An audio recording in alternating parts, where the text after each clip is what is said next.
What's up? It's Andrew from the band Ripped to Shreds, and it's time for reaction video to Archspire's Kickstarter.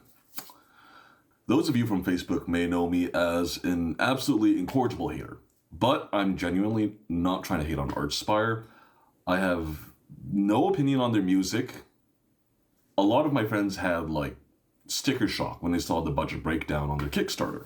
But for me, some of the maths aren't quite mathing right. So I'm going to organize this video into 3 sections. Things that I do understand, things that I don't really understand, and things that someone should be fired for.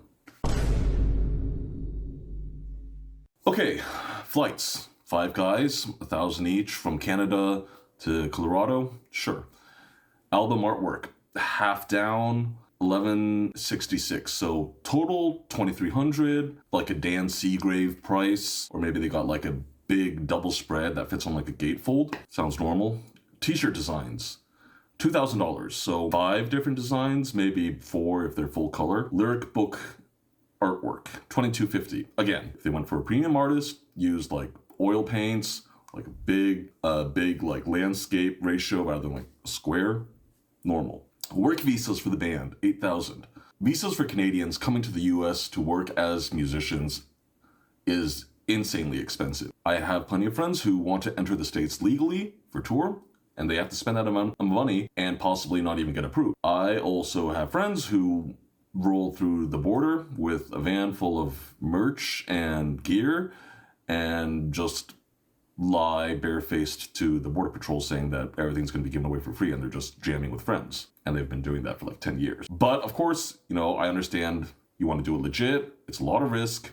You don't want to get banned from the United States. Reasonable. Studio musician fees, $5,100. So I'm kind of assuming that Spencer from Inferi was not a full member at the time of making this album. And there's also this yet to be paid $3,000 line item for a total of $8,100. I've hired Kevin Paradis before for drumming. I've looked into hiring similar caliber drummers with significantly more name value than Kevin. I know about how much it costs, unless they're accounting for like foods, flight, travel days, and accommodation in this line item.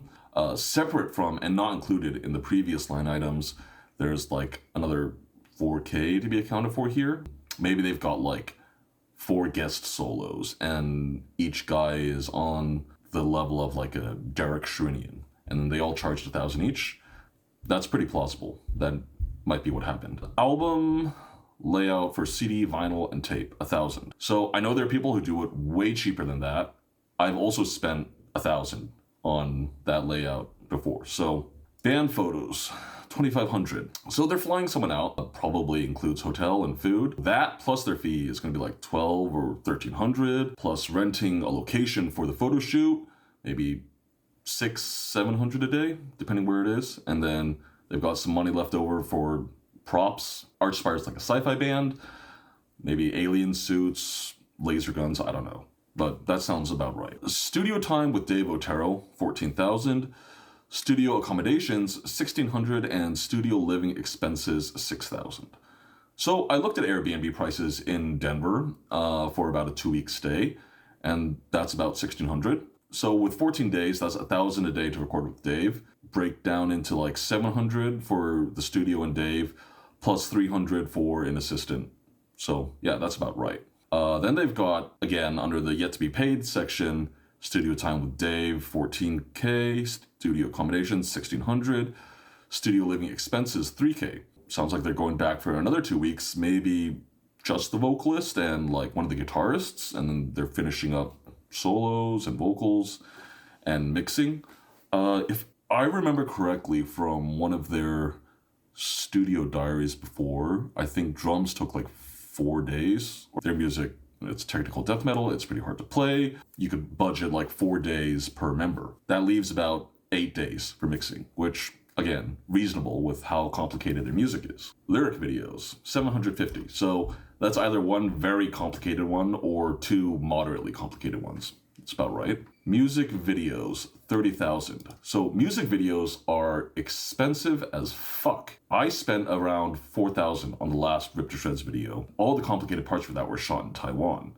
If the whole thing had to be shot in the United States, I could easily quadruple the budget for that video. This could be like one very expensive and complicated video, or it could be like two moderately expensive videos. But it sounds about right. Merch like patches, pins, posters, t-shirts, flags, lyric books, those look reasonable. Behind the scenes documentary, 7,000 total. Almost a whole month in the studio. That's like a little over 200 a day. I don't know. I have no idea how much something like that's supposed to cost. Executive coordinator in the studio, 1,400. What the fuck is an executive coordinator? Is this like a manager? A production assistant? There's like only one dude who's recording at a time. So do they need like a buddy who organizes beer runs and trips to the 7-Eleven? I have no idea what this is. PR marketing / advertising, 15,000. So I've seen plenty of budget sheets for big labels and small labels, and everyone from like $20 Spin to Relapse, Season of Mist, Nuclear Blast, my own label that I run with Brandon, we all draw from like the same pool of PR agents when we're not using in-house employees. Agents will mark their price up 3 or 4 times for the big labels compared to indie, but if Archspire is going indie on this, they are spending about $2,000 total for a publicist for America and a publicist for Europe. So that leaves around 13,000. If they were to spring for a full page ad in Decibel right now, you can go to their website and open up their ad sheet. It would cost them $17.95 for a 4-color full page ad in a single issue. However, you get a discount for being an independent artist or label, and you also get a discount if you are buying multiple months. That discount isn't listed in the sheet, and probably also depends how friendly you are with their ad team, but I would guesstimate, based on my own experience, you could probably get it down to like maybe 1,000 or a little less for 6 months of advertisements. And I've never advertised with like Metal Hammer UK or whatever they read in Germany, but I would guess it's probably around the same. With the average press cycle of 3 months pre-release and maybe like 2 to 3 months post-release, I would say you could probably get away with about 10,000 there. And then, there's Facebook and Instagram ads, and then also like homepage ads for the blogs like Decibel or Metal Hammer. If they cut the size of their print ads to like a half page, or reduced it to like 4 months instead of 5, target more print magazines and put in longer digital campaigns. So this line is like a little iffy, kind of depends what they want to do, but yes, this could easily get up to around 15K. So some background here. I run a record label called Nameless Grave Records with my buddy Brandon, who plays in Dragcar and Drawn and Quartered. We started with self-releasing cassettes of our own bands. Then we started putting out CDs a few months after that. And then in 2021, we started signing other bands and also releasing vinyl. We put out the first Dungeon Serpent record. We did a vinyl reissue of the second Intestinal Balism record. Multiple vinyl reissues of like Slough Feg or Twisted Tower Dire. We did the first Helm's Deep record, which has members of Raven and Fear Factory. And we just put up the pre-order for the new one. And we did a reissue of Ludacra's double album, The Tenant.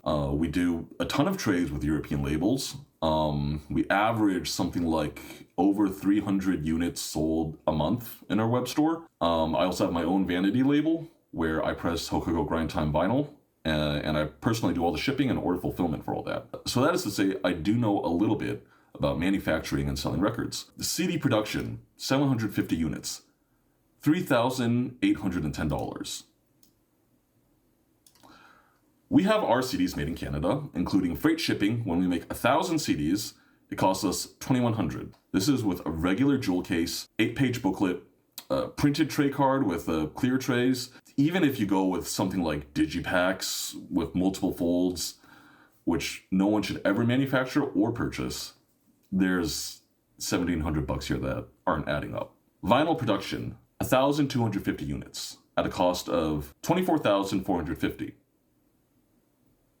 Again, we have our vinyl pressed in Canada and then shipped to the States. So the 2 most expensive vinyl pressings that we have ever done were the Intestinal Balism reissue. And that was because I had to pay $3 per unit pressed as royalties to the rights holders, and the Ludacris issue because that was a double album. So that means there were 2 LPs, And we had 3 color variants and a spot gloss cover. That means we had like double the stamper costs, double the vinyl material costs, double the labor, yada yada yada. And for 1,000 copies, including shipping, it cost us $12,000.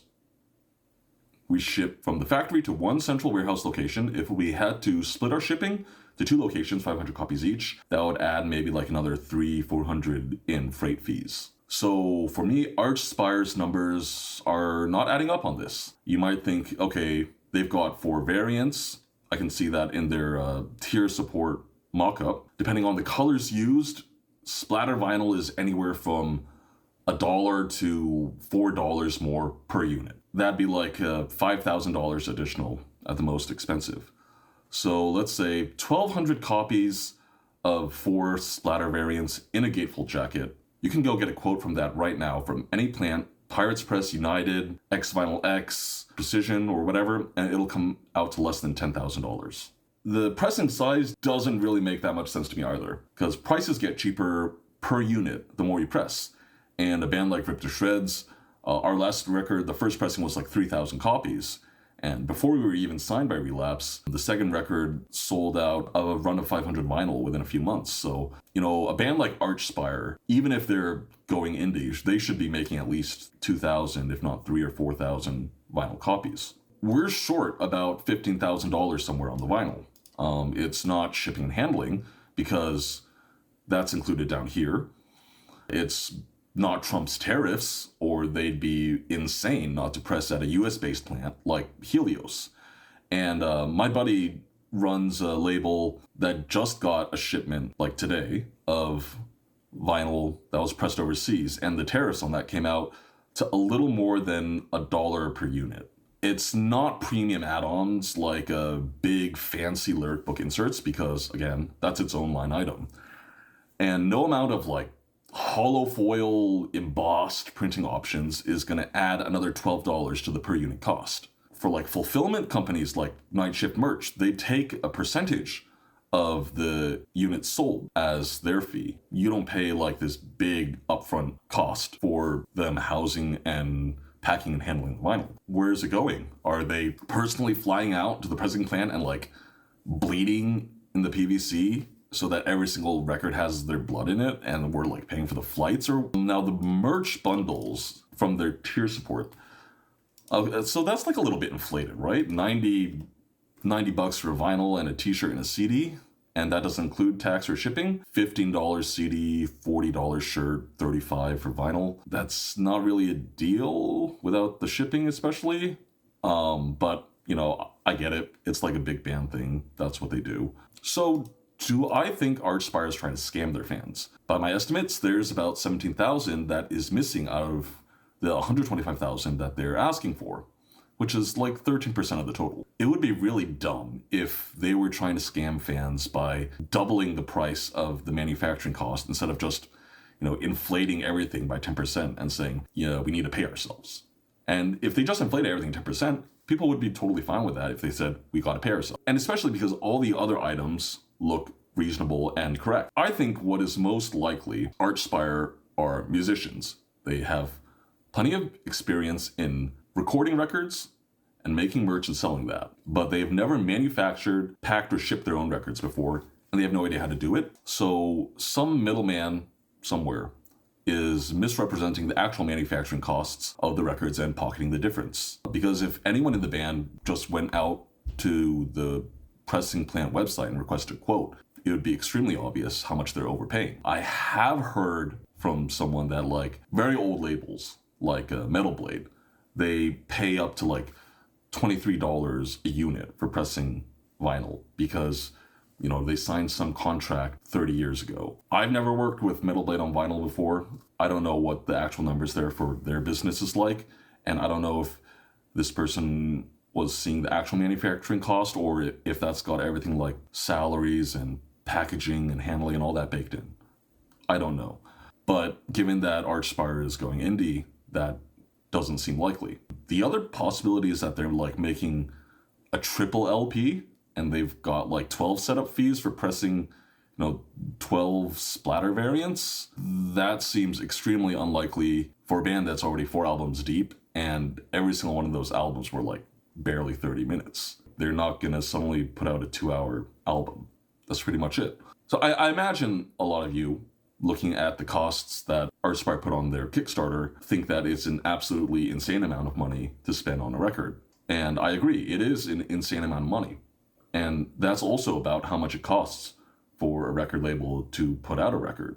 I can't calculate exactly how unfair it is to get just a 15% royalty rate from a big label, when you consider that they're putting in about $100,000 to release this record, and they sell 1,000, maybe 2,000 records. That's like $60,000. There's still 40,000 in the hole just in costs alone. So speaking as someone who runs a label, Brandon and I are basically, we are just lighting our money on fire. We've never paid ourselves out from anything we've released. Any profit from any single given record just goes into the pressing costs of the next one. Quite often we have to inject our own money into the label so that we can keep pressing records. So for like big labels that have offices and multiple employees, full-time employees, I really don't know how they do it.